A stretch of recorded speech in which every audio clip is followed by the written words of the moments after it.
1985 ইংরেজিতে সর্বপ্রথম ডাক্তার সিরাজুল হক সাহেব এই কাটাখালী গ্রামের আমার চাচা উনি শুরু করেছিলেন শাহজিবাজার থেকে। এরপর থেকে ধারাবাহিকভাবে বিশেষ করে শিক্ষা খাতে কীভাবে আমাদের এলাকার এবং পার্শ্ববর্তী গ্রামগুলোতে শিক্ষা কীভাবে প্রচলন করা যায়, কীভাবে বেশি বেশি উন্নতি করা যায় শিক্ষা কার্যক্রমটা, এর প্রতি আমরা জোর দিছি। তারপর দ্বিতীয় নম্বর হইল গরিব অসহায় যারা, তাদেরকে বিভিন্নভাবে সাহায্য সহযোগিতা, নগদ খাদ্যদ্রব্য, বিভিন্ন সময় কৃষকদেরকে সার দিয়ে আমরা এই কার্যক্রম চালু করেছি। এবং শিক্ষা খাতে আমরা বেশ কয়েকবার আমরা অনুষ্ঠান করেছি ছাত্রদেরকে উৎসাহিত করার জন্য। আমরা ক্রেস্ট এবং নগদ অর্থ প্রদান এগুলো করেছি। এবং বন্যা দুর্গত এলাকায় আমরা বিভিন্ন সময় আমরা ওই যে গত 22 সালে 2022 ইংরেজিতে আমরা একদম সুনামগঞ্জ ওই সাল্লা দিরাই ওই এলাকায়ও আমরা ত্রাণ বিতরণ করেছি। আজকেও আমরা আমাদের হবিগঞ্জ সদর উপজেলার 2টা ইউনিয়ন রাজিউরা এবং নিজামপুর ইউনিয়নের প্রায় 13টি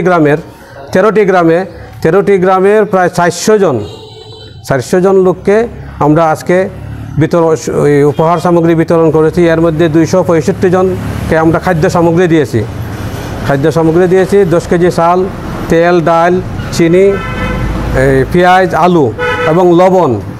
আমরা এইভাবে প্রত্যেককে 15 কেজি করে আমরা দিয়েছি। এবং নগদ অর্থ দিয়েছি প্রায় 30 জনকে। আর সার দিয়েছি 100 জন কৃষককে। আমাদের এখানে তো বন্যা প্রায় এলাকা সব সাদা পানিতে আসিল। আমরা 100 জন কৃষককে আমরা 50 কেজি করে সার বিতরণ করেছি। ভবিষ্যৎ পরিকল্পনা আমাদের এভাবেই ধারাবাহিকভাবে চলবে ইনশাআল্লাহ। আমরা পর্যায়ক্রমে আমরা সবসময় গরিবদের, অসহায়, দুস্থ মানুষের সাথে আছি এবং থাকব। এবং শিক্ষা খাতে যারা লেখাপড়ার জন্য বই কিনতে পারে না, ভর্তি হইতে পারে না এবং শিক্ষক স্কুল বা মাদ্রাসায় টিউশন ফি দিতে পারে না, তাদের জন্য আমরা সর্ব অগ্রাধিকার ভিত্তিতে আমরা তাদের জন্য কাজ করব এবং করতেছি ইনশাআল্লাহ। আমাদের এই যে আমার হিলফুল ফজলের জনাব সেক্রেটারি নাম হাবিবুর রহমান সাহেব, উনি আছে। আসসালামু আলাইকুম। আপনারা আমার আগের যে বড় ভাই ফয়সল ভাই অত্যন্ত পরিশ্রমী এই সংগঠনের জন্য। উনি এই সাজেশন অথবা ওনার এই দিক নির্দেশনা ছাড়া হয়তো আজকের এই সুন্দর অনুষ্ঠানটা আমরা সফল করতেই পারতাম না। সবাইকে ধন্যবাদ। ওনার সাথে যারা এই সংগঠনের সদস্য এবং শ্রম দিয়ে, বুদ্ধি দিয়ে যেভাবেই আমাদেরকে হেল্প করছেন, সর্বোপরি আমি আমার অন্তরের গভীর স্থল থেকে ধন্যবাদ জানাই অত্র প্রতিষ্ঠানের যারা ছাত্রছাত্রী আমার সাথে তারা দীর্ঘ রাত্র পর্যন্ত 2টা-1টা পর্যন্ত কাজ করছে। তাদের অক্লান্ত পরিশ্রমে আমরা আজকে এইগুলা বিতরণ করতে সক্ষম হয়েছি।